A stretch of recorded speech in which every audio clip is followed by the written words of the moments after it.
I really love being in the fitness industry, but one of the things that sort of gets my goat a little bit is the fact that we often talk about fitness being for everyone, but the reality is we actually miss out on a really important group, and that's our group of people in our communities that have intellectual disabilities.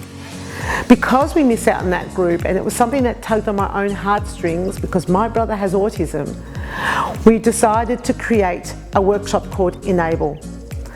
Carol Syer and myself teamed up with her wonderful daughter Caitlin, who has dyslexia, and put this amazing workshop together.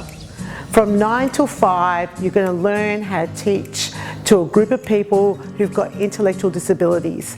And we're going to talk about how to deal with adults and how to deal with children.